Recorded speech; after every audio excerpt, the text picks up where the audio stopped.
Babu Owino posted a very important information on his official Facebook page, and allow me to share that information with you, and I quote, "Don't be cheated. This is where the future is. All Kenyans are advised to follow the duo. We will be there no matter what. Big things coming up." End of quote. Now, Kenyans reacted to this particular post and allow me to share with you some of their reaction. Facebook user by the name Den Nis says, and I quote, "Babu Owino is slowly taking after Raila Odinga. Comrade, go for it. We need people with the tough but sober decisions at the helm of our leadership." Another Facebook user by the name Sam Felix Obende says, and I quote, "With the way things are moving very fast, I want to categorically confirm that you will go far politically even if things doesn't materialize right now." Another user by the name Sir Diane Ombija says, and I quote, "Only if you Babu Wino is the presidential candidate. The other way around itakuwa ngumu kidogo mkuu." End of quote. Please like the video to reach many people as possible, and in case it is your first time, support us by subscribing and turning on the notification bell. If you are a returning subscriber, thank you so much for supporting this YouTube channel. I want to begin by asking you a question. Is this post related to what will happen in 2027? And is there a possibility that Babu Owino and Ndindi Nyoro can work together in 2027?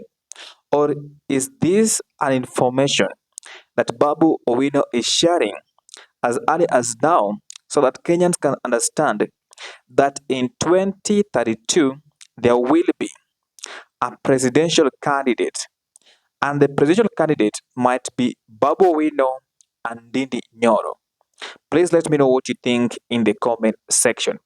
But allow me to expound on this particular information that Babu Owino has posted. And I want to look at the similarities between these two gentlemen and what can be done to ensure that they get that particular seat, if at all it is going to take place. And by the way, if they're going to do it in 2027, they might give President William Ruto an headache. Even 2032, they might also give William Ruto a big headache, because I know if he wins a second term, which is not going to be possible because it is never going to be a walk in the park for him, then Babu Wino and Ndindi Nyoro can destroy President William Samoei Arap Ruto's possible successor.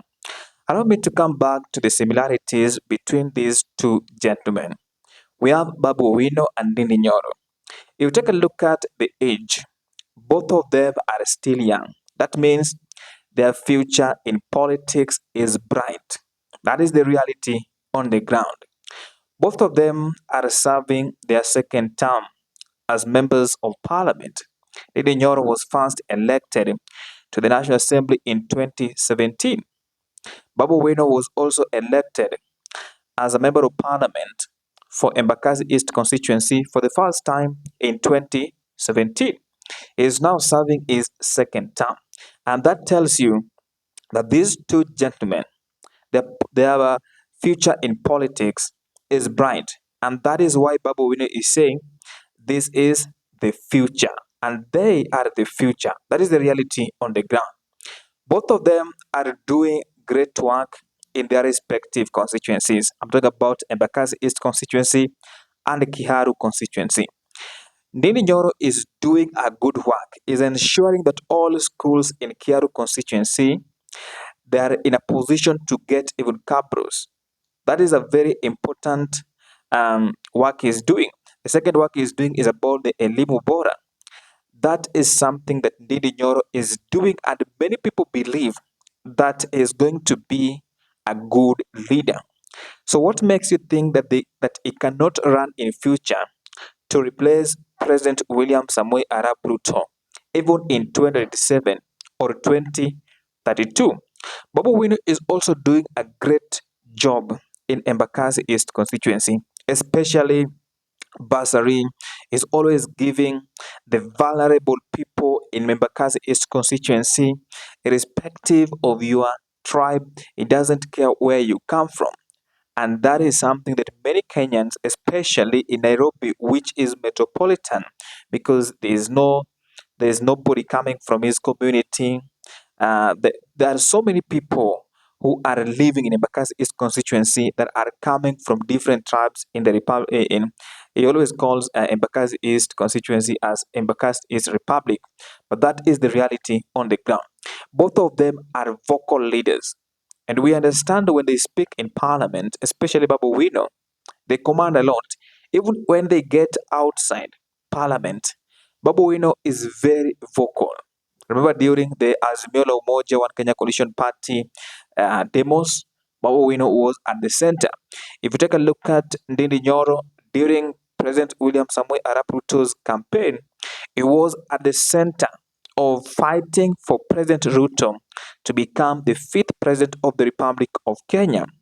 Both of them can also resonate with the Kenyan youth, and that is the reality on the ground.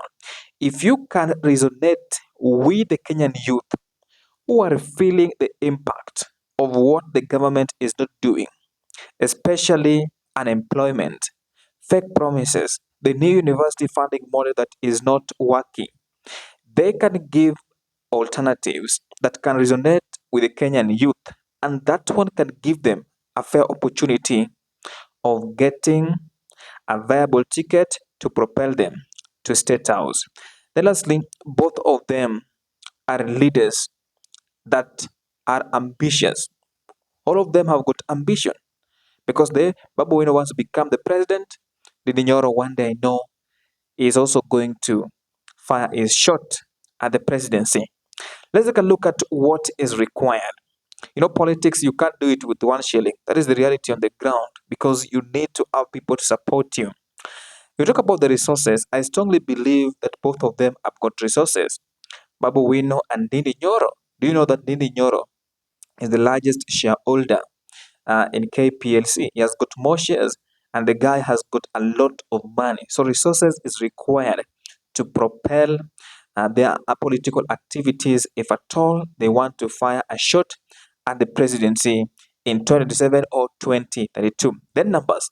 Numbers, we can relate it with whatever they can do with the Gen Z, the Kenyan youth, the people of Kenya. I believe both of them have got numbers because of what they are doing in their respective constituencies. Then lastly, both of them are still young. And that age, they can do wonders. I would love to see if this ticket will be viable and who will be the presidential candidate at that particular time. Please let me know what you think in the comment section. I promised at the end of my videos to carry out civic education. This is what you need to do. Register as a voter. Once you register as a voter, you'll be able to elect better leaders. Also, demonetize politics and remember to vote for a policy. Bye for now. I will see you in the next video.